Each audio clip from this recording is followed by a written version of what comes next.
Hey there, welcome back to another video. This time around, it is yet another installment of Talking Cinema, the series where I discuss my thoughts on movie trailers as well as movie news. I'm going to get started with the trailers, and it's been a while since I've done one of these videos, so I think one of the last things I talked about was the Beetlejuice teaser. Um, that leaves quite a bit, like at least a month of trailers that I didn't really talk about yet. First one I'm seeing here that I actually watched today for the first time is the trailer for Unfrosted, the new Jerry Seinfeld film about Pop Tarts.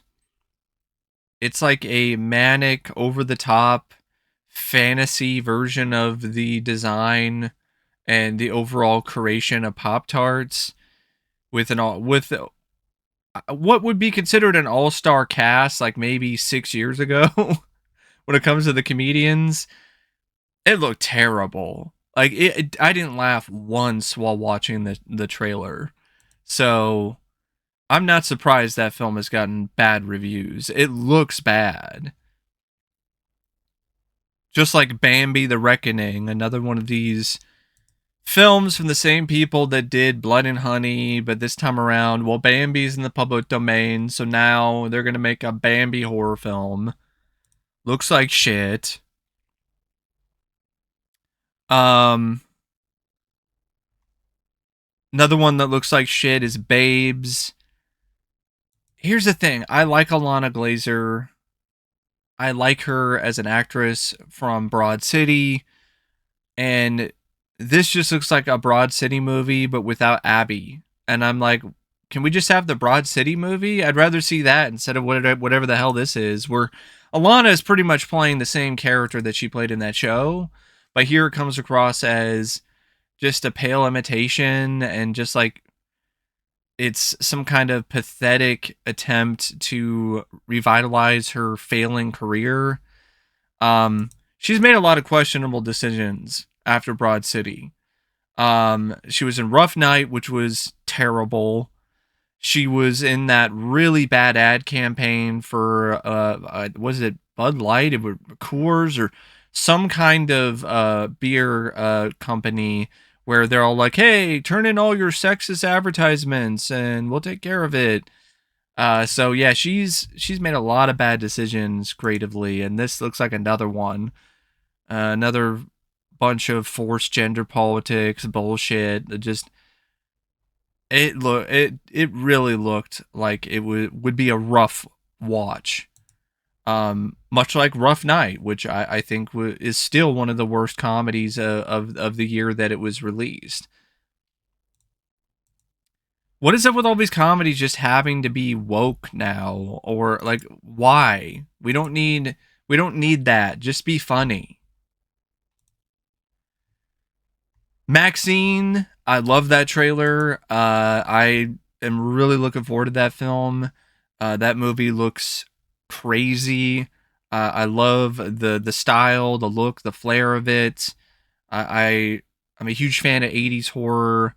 This looks like it's like 80s horror slasher vibes meets giallo because of the way that it's lit. And I love giallo slashers, so this definitely looks like something that is definitely up my alley. And while I wasn't a big fan of X, I loved Pearl, so I'm looking forward to seeing the conclusion to this trilogy. And the cast is great. Now, another trailer I really liked is Joker, Folie à Deux. Like, I was not expecting to like this trailer as much as I did, considering how on the fence I was about this topic.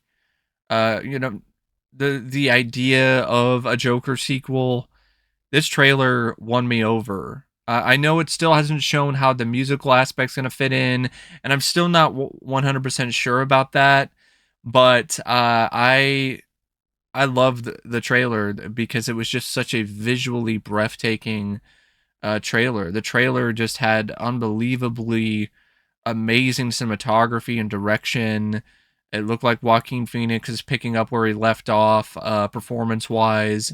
as Arthur, and Lady Gaga seems like a pretty good addition to the Joker franchise. And I'm really curious to see her take on Harley Quinn.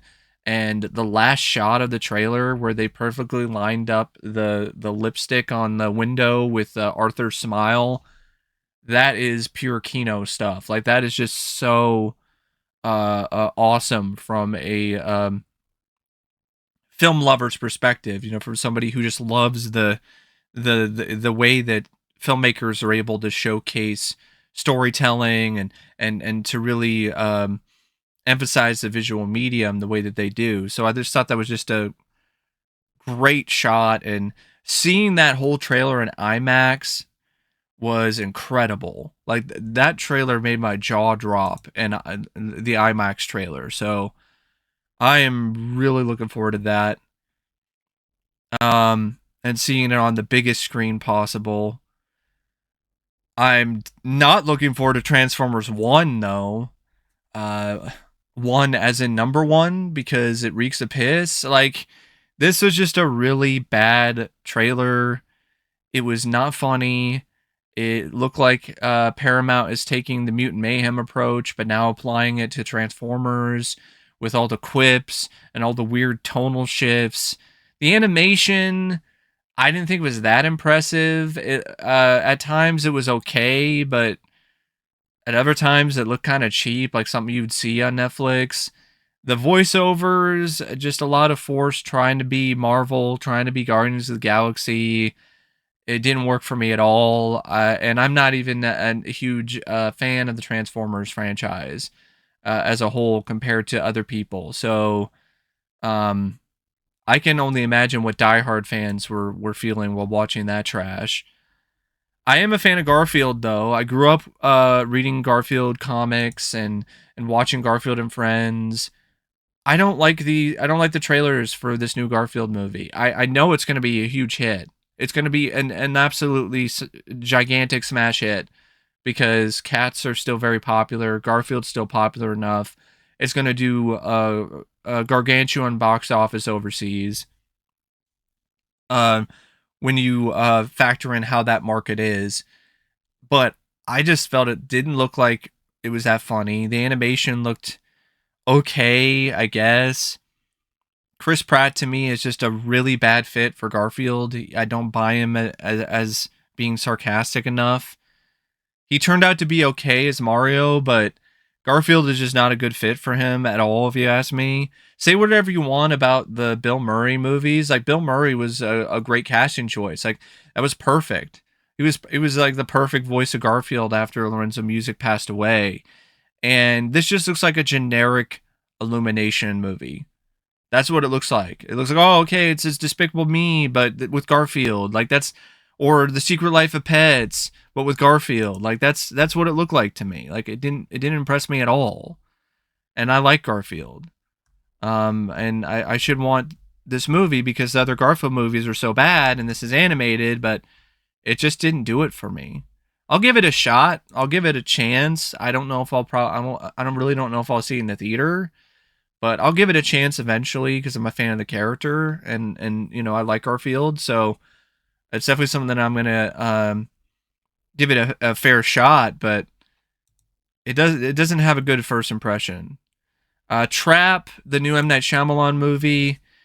It's nice to see Josh Hartnett doing some work again, but I wasn't really that impressed with the trailer. I thought it looked incredibly cheap.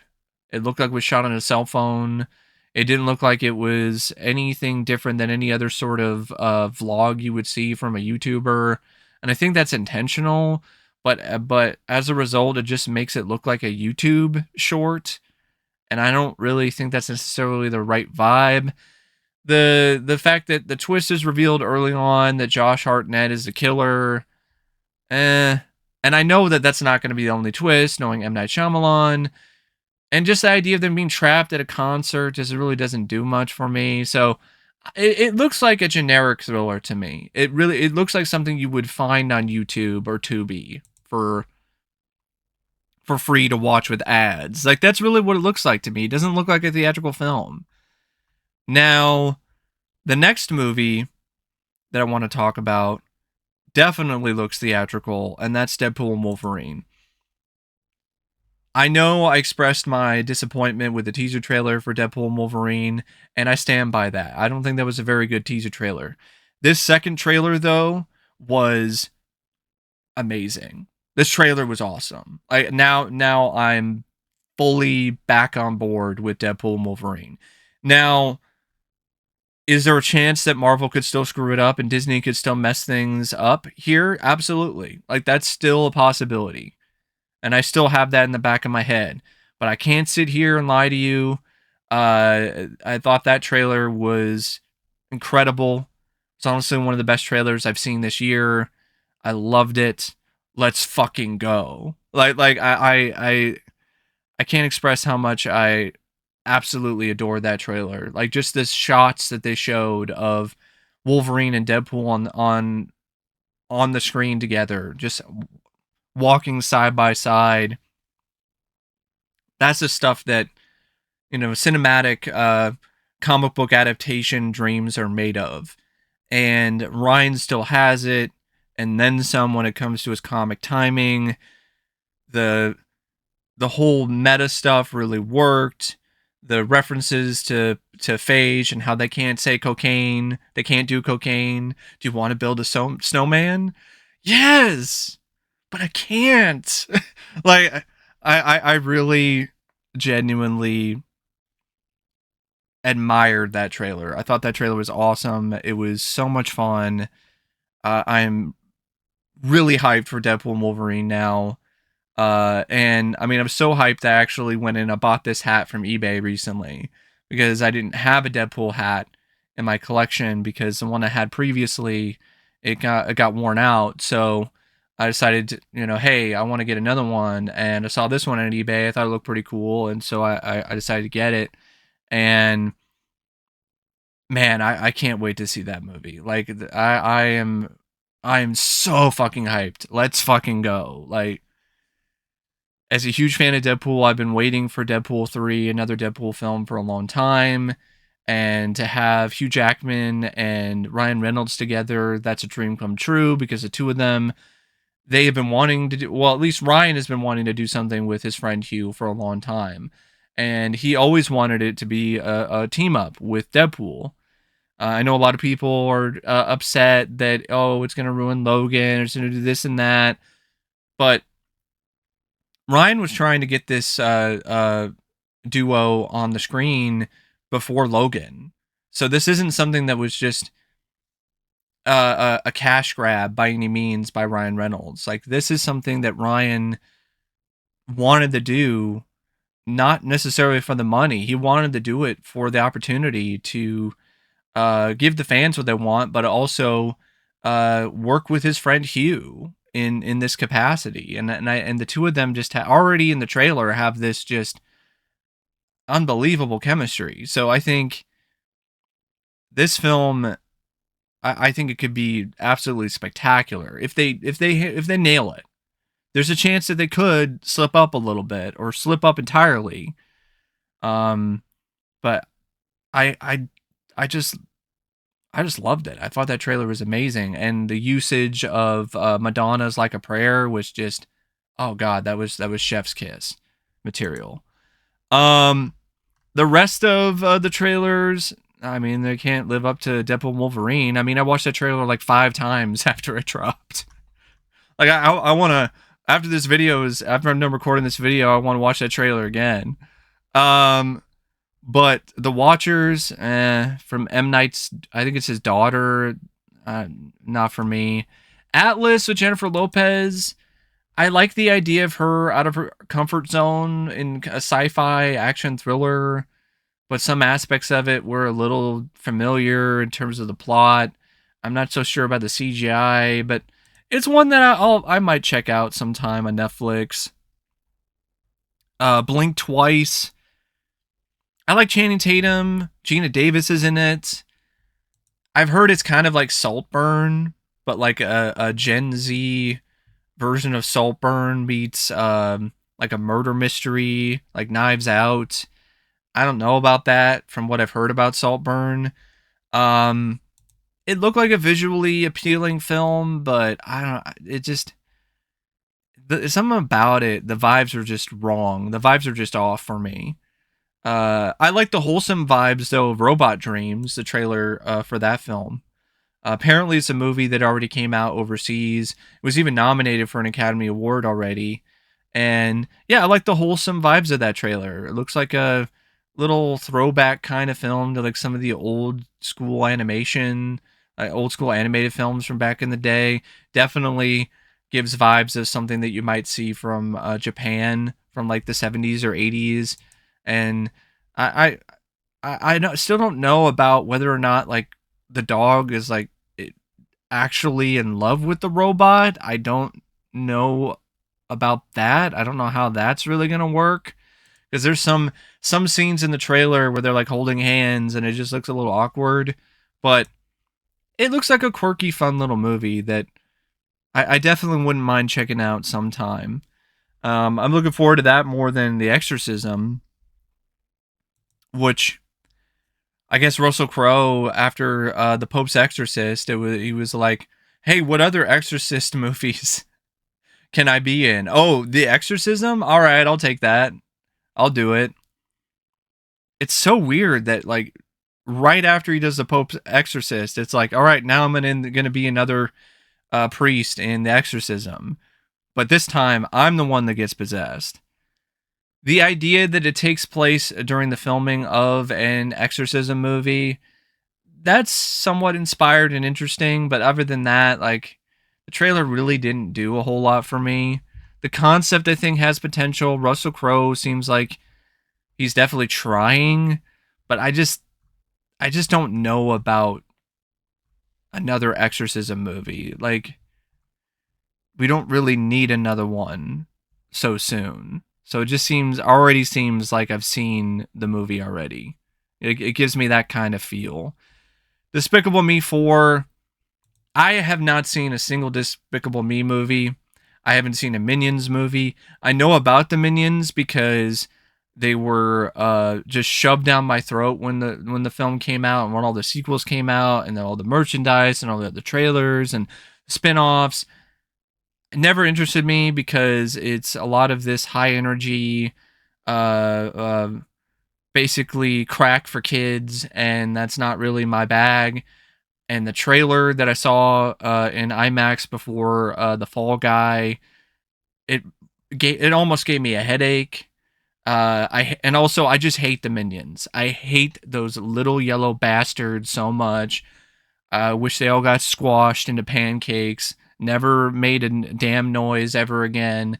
Never found them cute. Never found them funny. I find them just so annoying. It's like the worst aspects of like a toddler, but like there's thousands of them. Or in the instance of the Despicable Me movies, like there's like three main ones, but it's all the same kind of dumb, stupid jokes and humor and just like shut the fuck up. I hate the Minions. They fucking suck. So I'm not looking forward to that at all. But then again, I'm not the audience for Despicable Me 4. Um Twisters, a second trailer finally dropped for that movie. Thank God. I was so fucking sick and tired of seeing the teaser trailer for Twisters.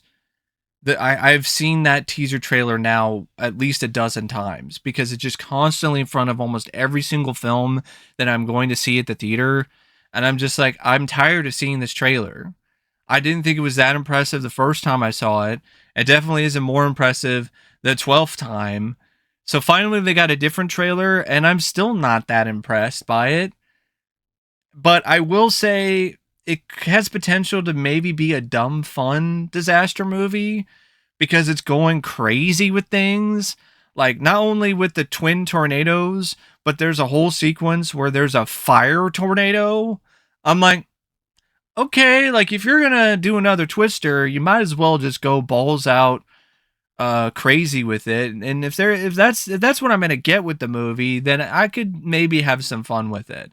But the second trailer really exposed the female co-star's inadequacies and her lack of screen presence. Like it was really bad. Any scene that she's in with anyone, including like a supporting character or like a supporting character actor, like she's getting blown off the screen. She definitely isn't Helen Hunt.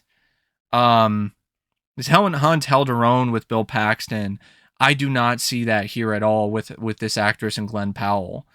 And Glenn Powell's starting to rub off on me a little bit. I got to be honest. So the effects, I mean, they don't look. I don't think they look jaw dropping or anything, but you know they look fine for the kind of film that it is.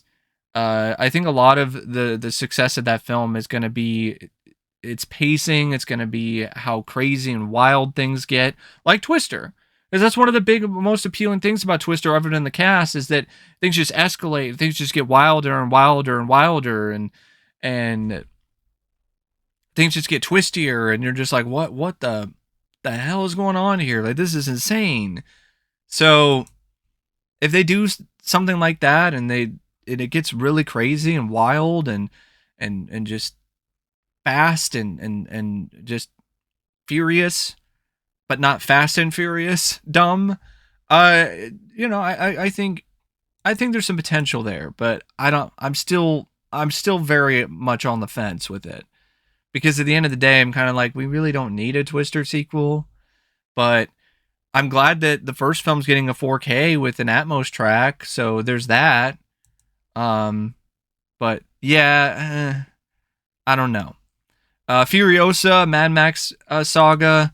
That's another film I've seen the trailer for countless times. I'm getting tired of the same trailer. Finally, I saw a different trailer recently, but it kind of made me uh, a little more leery of the movie, which is not a good thing. The way that trailer was edited, it was just too frenetic. It was too all over the place. The tone and the vibe seemed off. Then I saw a new trailer, and it was more of the same. Like there's this whole scene with a little person who's like bald and painted white, and it looks really strange. And I know a lot of Mad Max films are kind of like that, but I got to be honest. Some of the vibes I'm getting from these recent trailers is not good. It's not the right kind of tone. It's kind of reminding me of Mad Max Beyond Thunderdome, and that's not the tone I want out of this Fury Road prequel. But I love Anya Taylor Joy, so I'm gonna see it anyway. But yeah, I will say that I'm not soured on it completely, but I'm a bit more leery of it now after some of the more recent trailers than I was previously.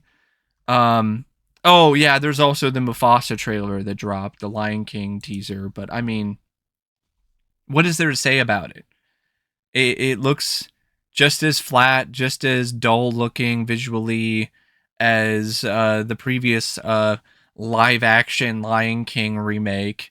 And it's completely unneeded and unnecessary. It seems like it's only made as a springboard for Beyonce and her daughter to be introduced to the public when it comes to acting or being in movies. And I don't care. I've never been enamored with or a massive fan of Beyonce, and I don't care about her daughter being featured in the film. And I don't give a shit about a Lion King prequel anyway, even if it was animated and with traditional animation. Like, I would say I would be a little bit more curious about it if it was traditional animation, like the original Lion King, but I still wouldn't be all gung ho about it. I wouldn't be like pounding the table for Mufasa. When it comes to Disney stuff, I am more enthusiastic about Idea Man, which is the Jim Henson documentary. I saw the trailer for that just dropped recently, and it looks absolutely great. It looks really good. And as somebody who's always been a huge fan of Jim Henson and his work, it really looks like a very heartfelt tribute and love letter to Jim and to the Muppets and to the various other projects that he worked on. And I've always felt that Jim deserved a documentary like that. And the fact that it's in the right hands with Ron Howard is a very good sign. And the trailer just it legitimately touched me. It hit me right in the feels. soon as it started playing the remixed version of Rainbow Connection, like I got choked up a little bit because I still miss Jim. I really do.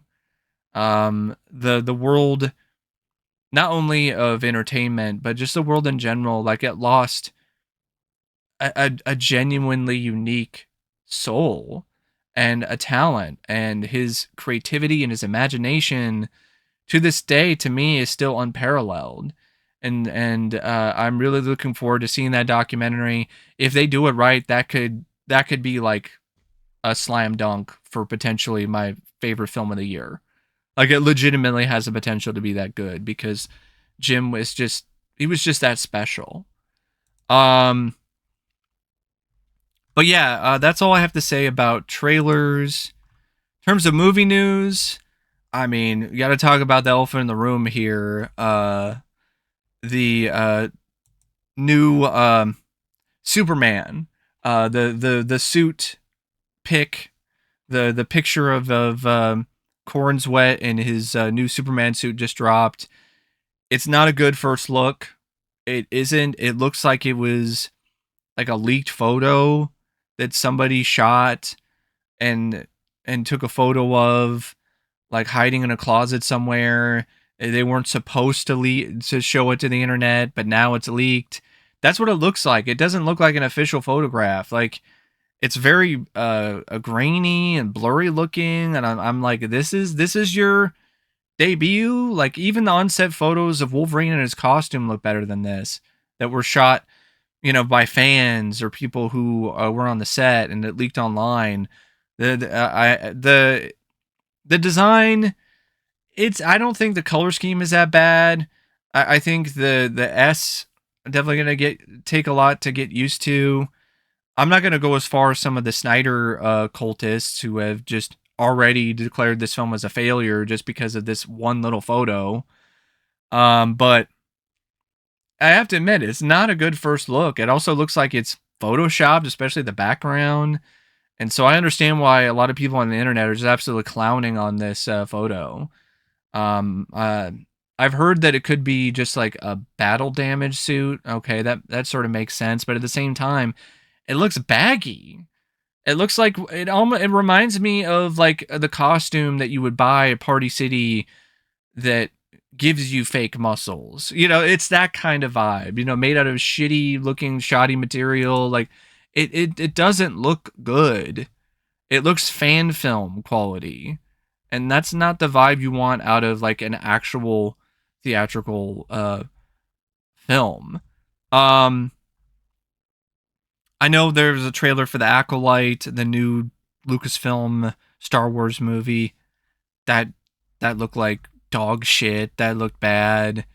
I didn't care about the first look trailer for Megalopolis with Adam Driver and Francis Ford Coppola's newest film with a ridiculous budget, because Francis Ford Coppola is honestly, I'm just gonna outright say it, he's a piece of shit. Like he is a big reason why Victor Salva even got the Powder job. He's a reason why Victor Salva got out of jail and got off, and probably got off easy for what he did on the set of Clown House, because of Francis Ford Coppola and his pull, and because Francis Ford Coppola, stood up for his friend who was an absolute pervert of the highest order.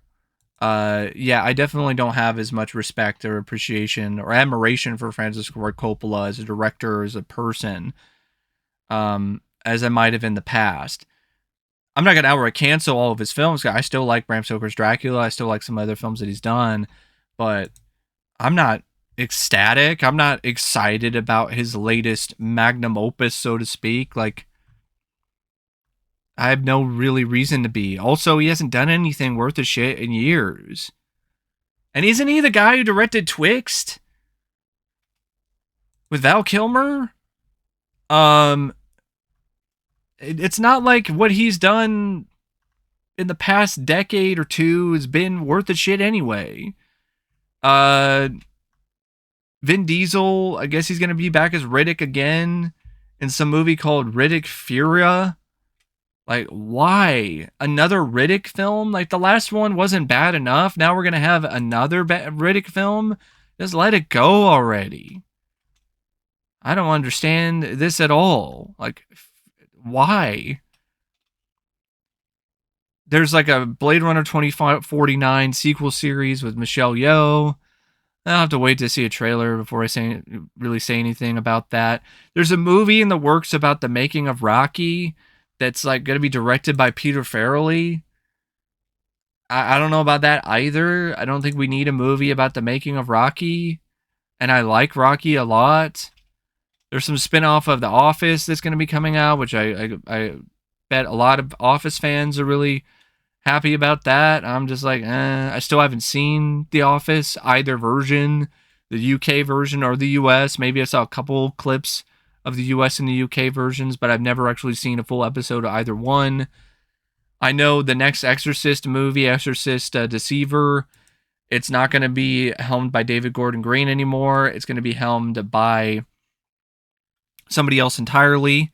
It's actually Mike Flanagan, which okay, Mike Flanagan's a really talented, really accomplished filmmaker. So I don't know. We'll just have to wait and see on that one. And I know Cobra Kai, its final season is going to be coming out later this year. Oh, and I might as well talk about Red One. Well, why don't I end this episode with my thoughts on Red One?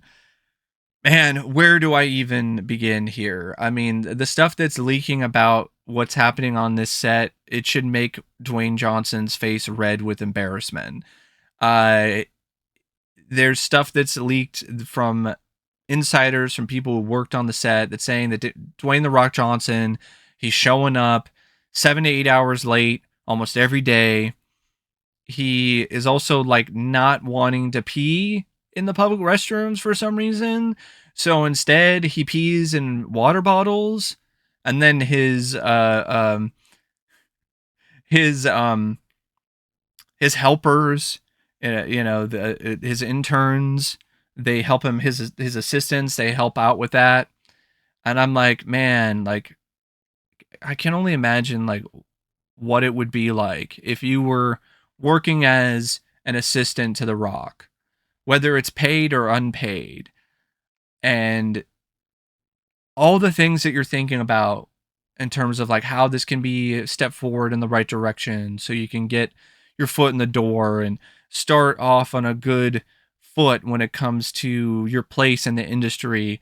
And here you are picking up and throwing away The Rock's pee bottles. Like, that's depressing. And that's all kinds of fucked up, if you ask me, that The Rock is like doing this and the assistants have to deal with this shit. Like, if you're gonna do that, at least throw your own piss bottles away, man. Like what? And I know all about piss bottles because I rode on the truck with my dad, and this is a pretty common thing with truck drivers. They pee in bottles and then they throw them out, and I've had to throw away my fair share of pee bottles, and it's not fun. But we weren't like picky about it, which makes it even funnier. It's like The Rock apparently was picky about it.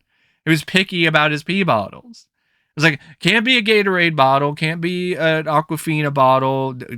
Damn well cannot be an Arrowhead bottle. It's got to be Voss. It's got to be a Voss water bottle. It's only the best possible, highest quality water bottles for The Rock's pee to be collected in. It just gives a whole new meaning to the popular quote from The Rock. Can you smell la, la, la, la, la, la, la, la, la, la, what The Rock is pissing? I hope he's not eating like a ton of asparagus or any of that shit, because that would just make it just so much more torturous for anyone that has to deal with that. Now, I know that the studio has come out and has said that this isn't true, like he's not showing up late, blah, blah, blah, blah, blah. It's all PR. Of course, MGM is going to come out and say this isn't true, these rumors are false. I've heard from other sources and from other insiders, from my research, that the showing up late thing, that's not just something that's a one time occurrence with this set. It's actually happened before on other sets. And when that stuff starts to come out where it's a repeated thing, and all these other people in the industry, who work for these films are corroborating the fact that The Rock is just a bad employee. Like, he's a guy who just doesn't show up to work. He shows up to work whenever the hell he wants. Not a good team player. Um, then I think there's a lot of genuine potential truth to that. I think there's probably more truth to that than there is fiction. But the pee bottle thing, like, that could just be that could be fake. But I also can buy that to be true, knowing the kind of person The Rock is. He'd be like, "Oh, I can't pee in a public restroom. That's gross. I'm gonna pee in a bottle instead," which I think is even more gross. But that's just me. Um, like I said, if you don't have any other way, you can't stop to pee somewhere. Yeah, the piss bottle can definitely help you out, but I don't know why when anyone would willingly choose the piss bottle when they could just choose an actual restroom. Like, it just doesn't make any sense to me. But yeah, enough talk about piss bottles and so on and so forth. Um, I will mention one more thing though, so I'm not ending it completely on a pissy note, so to speak. I did see The Fall Guy. It was one of my more anticipated films of the year. I really liked it. It's not flawless. It's not perfect. I think there's some bumpy parts. I think it does take a bit too long to get going at points, but I still really enjoyed it. And honestly, I feel it's like the best blend of romance and action I've seen since Romancing the Stone back in the 80s. And I feel the chemistry between Ryan Gosling and Emily Blunt is just off the charts. And it's got a lot of good meta references to action films or just films in general and just Hollywood. And it's a clever script. And it's a damn shame it's bombing. It's not doing well. Because I would have loved to have seen a sequel myself, but I guess at the same time, maybe it's better that it's just a one off. And I think that the action scenes, while you have seen maybe better action in some of the John Wick films, the PG-13 rating makes it so it can only go so far. But what it is able to deliver, I think, is technically incredible. And it's something that I do feel deserves to be seen on the biggest screen possible if you have the opportunity to see it in an IMAX screen or in the theater, because it might be the last time you get to see an old school action film that features barely any CGI at all and is mainly all about genuine stunt work. I mean, it set the record for the longest car flip in film to date, or at least when it comes to like the largest amount of total flips. I think it was like 8 or 9 in one particular sequence when it comes to a car flip. There's tons of practical explosions. There's one in particular with a boat, and it was just it was so cool to see like a real explosion like that again. And there's even a Miami Vice reference or two, and it fits pretty well. There's good usage of songs in the soundtrack, like Kisses I Was Made for Loving You, as well as a really good cover by Youngblood. And yeah, I mean, there are some things that could have been a bit better. Sometimes the comedy isn't always on the same level, but it's just a fun movie. It was just a fun film.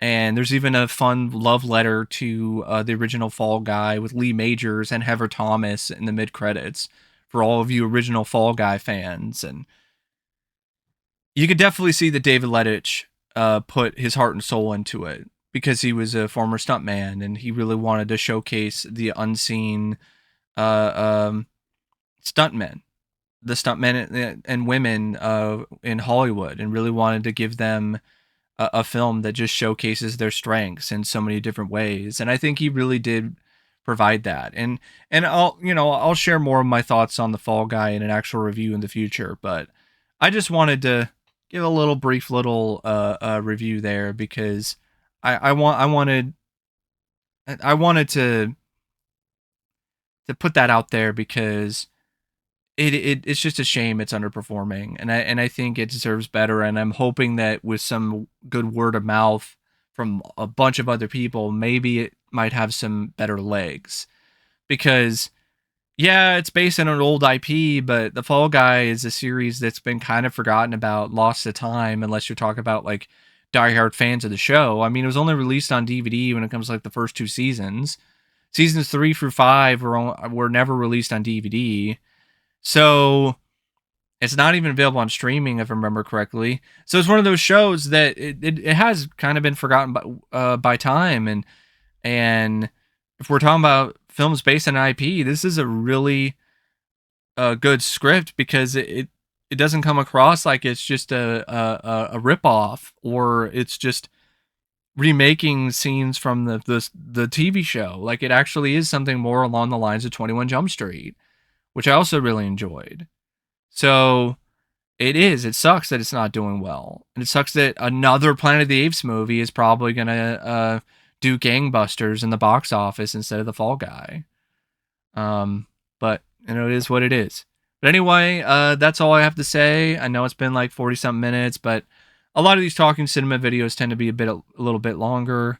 Um, I'm still working on the paid requests from the end of last month and some of the stuff that's came in earlier this month.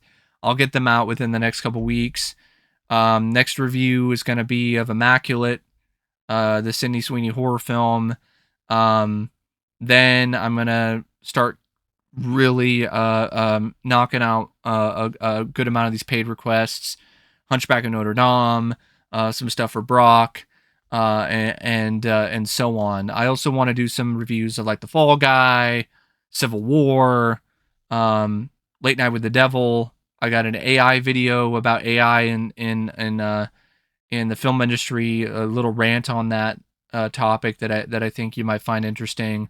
I want to talk about Quiet on Set sometime. So there's a lot of things that I have potentially planned, as well as like a new Physical Media Madness. Because I got the Crow 4K in the mail recently, and there's a few other things that I've gotten over the past like 3 months or so that I haven't shown yet. But anyway, that's it. That's my thoughts on the most recent movie trailers and some movie news. And as always, thanks for watching, and I'll see you later. See ya.